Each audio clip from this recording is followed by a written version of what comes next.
Best Irish music on irishradio.org with Gerry Byrne. Irish Radio, I'm Gerry Byrne. Now, Ireland has definitely punched way above its size as regards films, as regards the arts, as regards talent, and all the rest of it, as we all know. Now, happening for the 10th year, we've got in London the London Irish Film Festival. It's a huge event, and I'm delighted to have online the director of the Irish Film London, and that is Gerry Maguire. Gerry, lovely to talk to you. Lovely to talk to you, Gerry. Thanks for having me. A real pleasure. Listen, tell me, how did it all start off, the Irish Film Festival London?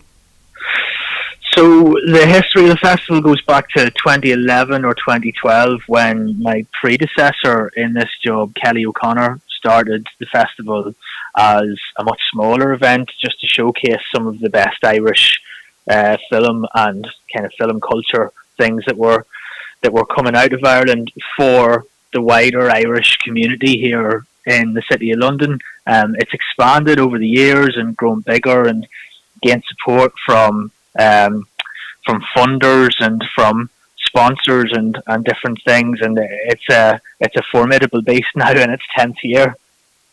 Indeed, so I mean, it's it started off, certainly with great intentions, and it's just growing from there. I mean, it seems amazing that it's only so recently it started because of the huge amount of films which have come out of Ireland, and the huge amount of talent, with screenwriters, actors, films and all that have been made in Ireland. Oh yeah, absolutely. I mean, there's been an absolute boom of film production coming out of Ireland in the last 10, 15 years. I mean, the Irish screen agencies like Screen Ireland and the Irish Film Institute have done amazing work, really amazing work to put Ireland on the map in terms of its film output, and in terms of Ireland being a destination that global filmmakers and studios can come to shoot their films. And that's reflected in the big budget stuff that we see on the screens every year that's either shot in Ireland or features Irish locations or Irish actors.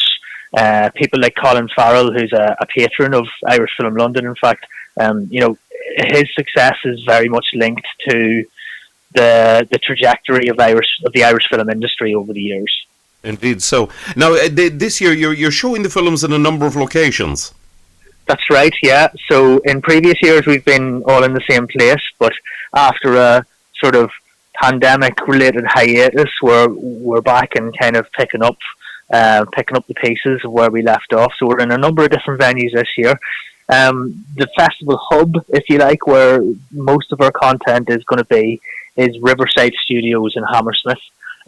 We really wanted to work at Riverside this year because, well, it's my first festival with the Irish Film Festival London this year, but it's also the place where the festival began for its first edition. It was held at Riverside Studios way back in 2012. And Riverside itself has just come back to life after a massive refurbishment for a number of years. It's been out of action. Really historic venue, beautiful Riverside location, as is implied in the name, and it's a stone's throw away from the Irish Cultural Centre in Hammersmith, which is where all our industry events are taking place. But we do have screenings taking place elsewhere. There's a few documentaries playing at the Bertha Dock House in Bloomsbury. That's just next to Russell Square Station, and we've got a few documentaries playing there on the Saturday. That's the UK's only documentary-specific cinema. It only shows documentaries. And then we have a special event taking place in East London at the Genesis Cinema in Mile End, another really beautiful independent cinema.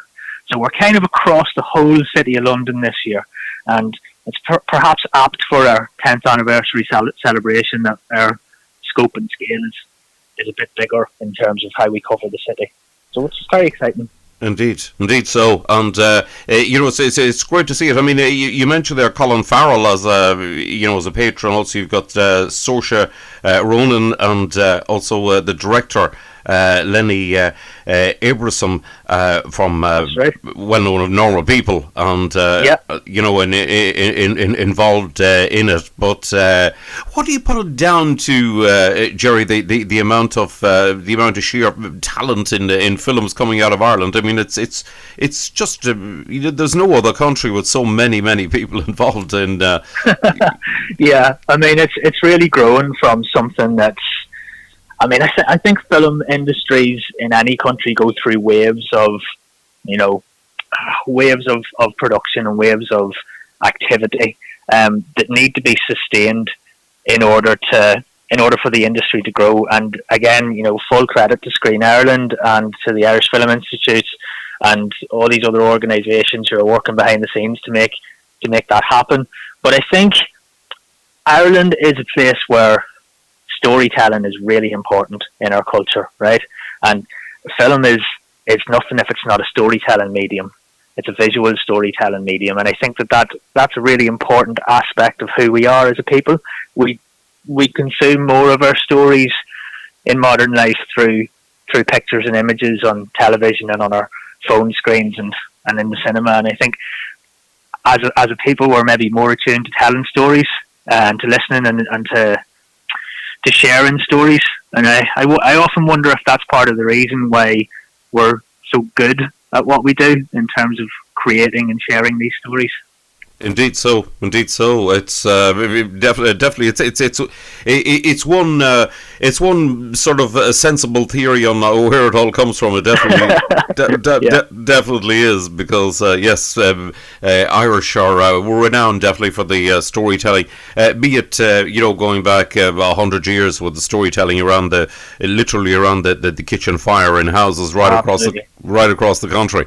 It seems incredible, but I mean, not alone in film, but the amount of success on shall we say television, series, like, I mean, from coming up in the recent years, like Father Ted, Mrs. Brown's Boys, Derry Girls. The list is endless of huge success.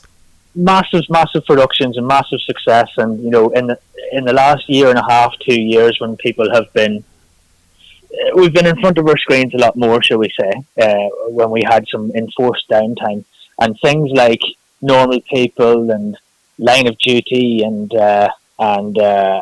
things like this have been ever more popular as a result. But look, I think there's enough of us around the place. There's enough Irish. I mean, the fact that we are able to build and sustain a festival here in London for an immigrant population just sort of goes to show. But there's so many of us Irish people all over the world. We're generally considered a friendly and approachable people, and there's so many opportunities for Irish culture to be promoted and to be shared with people because we're there, and our stories are ones that people want to hear. The Irish characters are ones that people want to see in their stories. So I think that has a lot to do with it as well. Indeed so. And it seems as though it's all taking place from the 17th to the 21st of November. That's right. Yeah. So we launched our program there on Friday gone by. Friday the 29th is this Friday coming of October, and all the tickets for all our events go on sale on Friday the 29th. So you can buy early bird tickets now if you're a festival member, and you can just sign up on the irishfilmlondon.com website. But ticket sales go on sale to the general public on Friday the 29th. Some screenings are already proven very popular, with a lot of interest in our opening and closing events and a number of our industry events. So we're very excited to see what happens, and hopefully, it's been a long time since we've been able to invite people into events in the cinema properly and to share in that celebration of Irish film. We're people within the community and people who are just taking an interest in the films and the content, and we're just really looking forward to it. We're really excited. I bet that is absolutely excellent, Gerry. Listen, wish you all the success in the world with the festival happening from 17th to the 21st, 10th edition of it, and there's sure to be some fantastic screen entertainment there. Gerry Maguire, listen, it's great to speak to you. Thanks very much indeed. Gerry, thanks so much for your support, and we look forward to speaking to you again.